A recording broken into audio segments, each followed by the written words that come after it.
안녕하세요. 앞으로 미국 대선과 남북 관계가 어떻게 진행될 것인가에 대해서 아주 중요한 그런 뉴스가 있습니다. 김창준 씨라고 미국 하원 의원을 지냈는데 공화당 소속이었죠.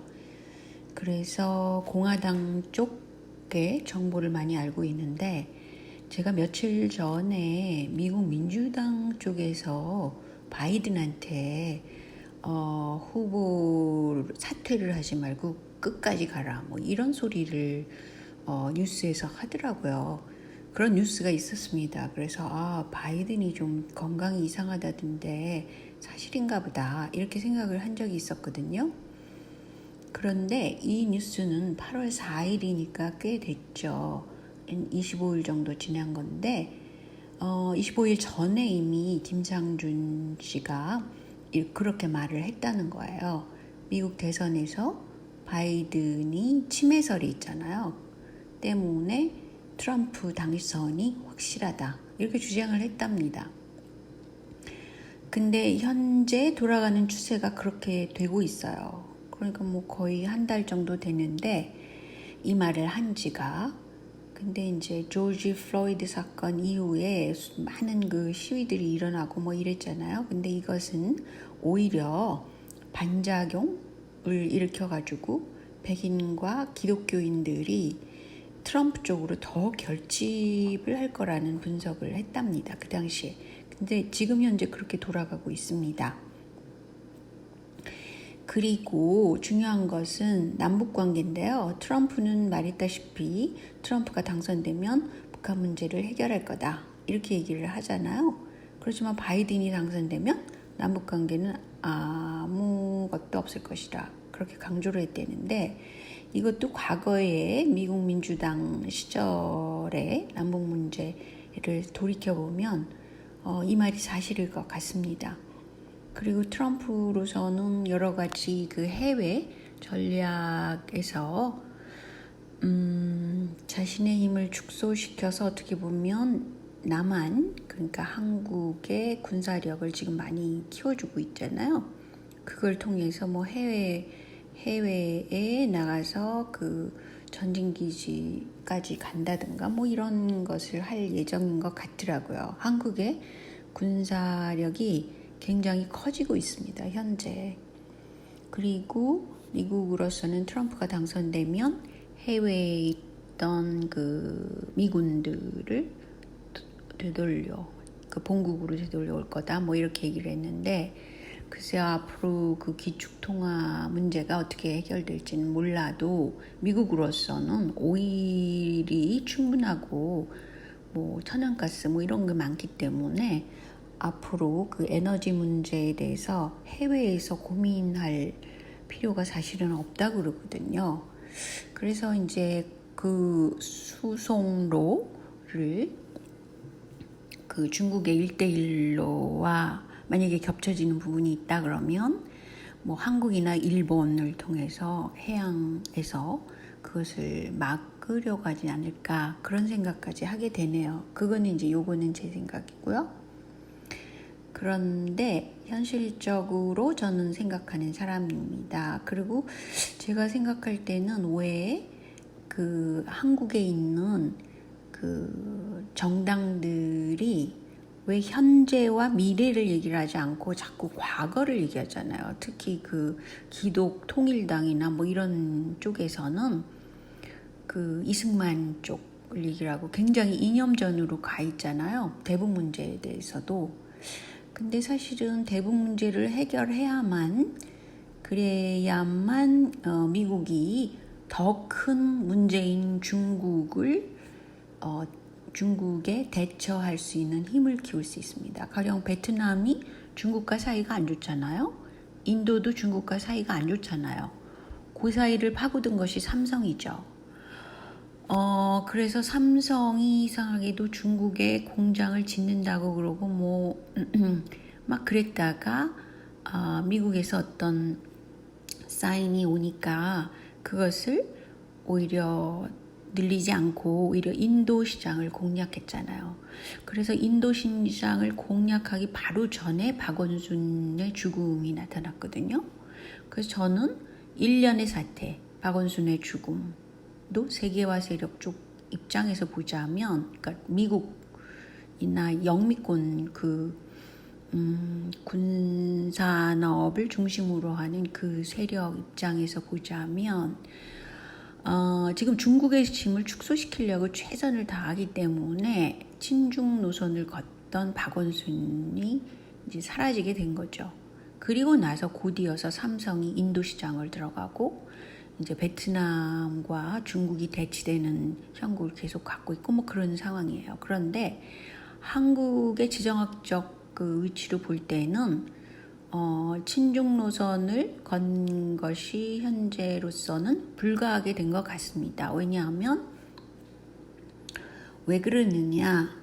지난번에 부산에 온 양제스 이 사람이 중요한 인물인 것 같은데 이 사람과 이제 한국 그 서훈 안보실장이 이제 회담을 한 결과물이 중요하잖아요. 코로나 사태가 잠잠해질 때까지 뭐 그 시 주석이 한국 방문을 늦춘다 이렇게 했는데 지금 현재 코로나 사태가 뭐 재발발해서 이 난리인데 결국은 뭐 방문이 무산된 거죠.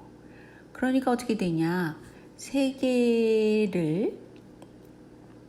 세력의 가장 앞서서 활동하고 있는 게 삼성이잖아요. 사실은 삼성은 세계화 세력입니다. 그러니까 미국의 공화당 쪽에서는 삼성을 통해서 한국 정치판을 왼쪽으로 갔다, 오른쪽으로 갔다 막 이렇게 좌우할 수가 있는 거죠. 그렇지 않겠어요? 그리고 제가 앞선 동영상에서도 강조를 했지만 삼성이 한국 정치판을 좌우하고 있다고 볼 수 있어요. 근데 현재 삼성 정부인 셈이죠. 문재인 정부, 노무현 정부 마찬가지였죠. 그런데 현재 상태를 보자면 기독교와 대치시키고 의사협회와 대치시키고 있습니다. 이로써 전자식 선거 부정 이슈가 지금 덮어지고 있고요. 또 앞으로도 계속 전자식으로 정치를 하겠다 이런 쪽입니다. 이것이 바로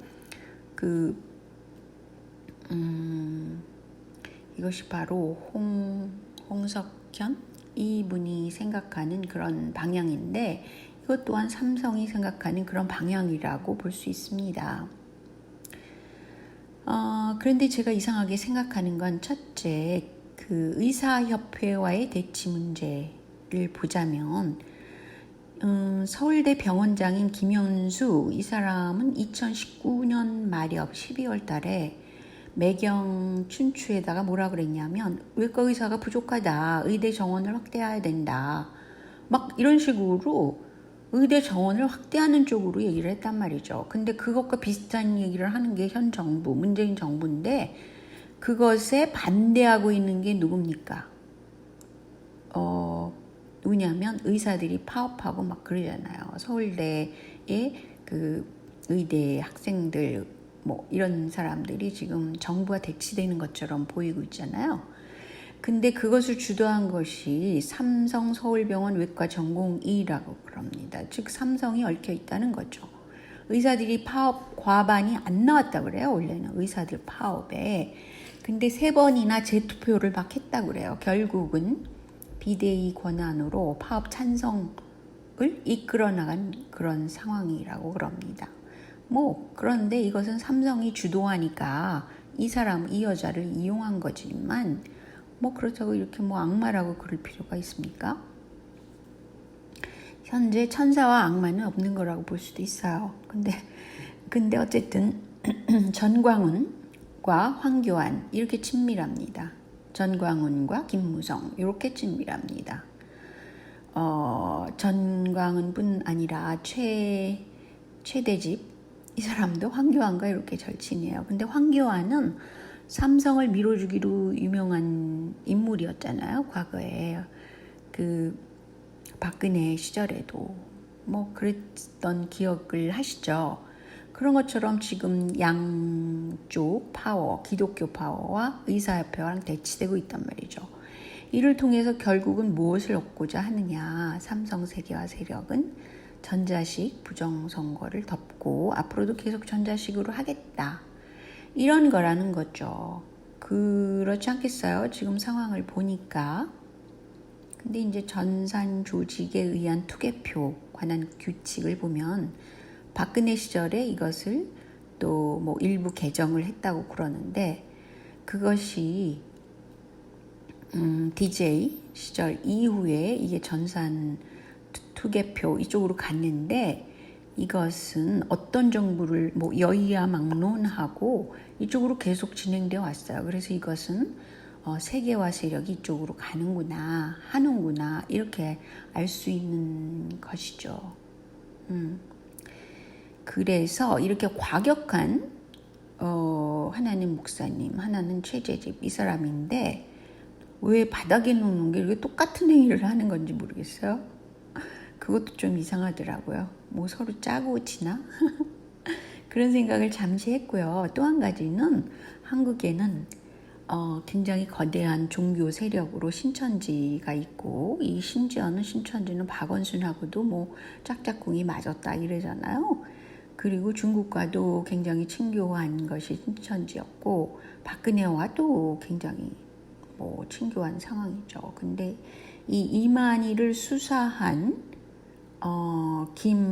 김세한 부장검사가 한직으로 발령이 났다고 그러죠. 지난번에 검사 이동이 있었을 때 그걸 보더라도 이것은 뭐냐면요. 신천지를 보호해 주는 거예요. 이만희를 보호해 주고 오히려 검사를 내친 겁니다. 그래서 이것은 여야의 문제가 아니라 신천지가 세계화 세력이기 때문에 그러고 뭐 통일교 세력도 마찬가지죠. 그래서 이렇게 두 종교세 또 원불교 쪽 이런 쪽도 세계화 세력인 것 같아요. 이렇게 그분들을 보호하고 있는 것입니다. 그래서 흥미롭기도 하고 이것을 많은 분들이 모르시는 것 같아서 제가 얘기를 하는데 중요한 것은 뭐냐. 중요한 것은 지금 김무성이라는 인물은 그 보수 쪽에 있지만 문재인과 굉장히 친한 사이죠. 중학교 동창 뭐 그런 관계잖아요. 그런데 이 공화당 쪽에 김창준 이 전 의원을 만나기도 하고 뭐 반갑게 인사하기도 그래서 이것이 하나의 왼손과 오른손에 떡을 쥐고 있다가 이쪽 먹었다 저쪽 먹었다 하는 셈이죠. 제가 너무 무식하게 설명을 했나요? 근데 어쨌든 간에 이 김무성이라는 존재와 또 홍석현과의 굉장한 절친관계잖아요. 그 결국은 한반도 문제를 해결하려고 그런다는 거예요. 이분들이 최종적으로는 트럼프와 더불어 그래야만 대중국전을 치를 수 있다고 보는 것 같습니다. 현재 상태로는 그렇게밖에 생각할 수가 없네요. 그래서 결국은 앞으로도 이렇게 전자식으로 쭉쭉 밀고 나갈 생각인 것 같습니다. 제가 지난 동영상에서 깜빡하고 잊어버리고 말씀 안 드린 게 하나 있어요. 그거는 인도 빈민가의 항체 면역이 형성된 사람이 60%가 넘는다. 뭐 이렇게 얘기했잖아요. 지저분하기 때문에 그렇다는 거잖아요.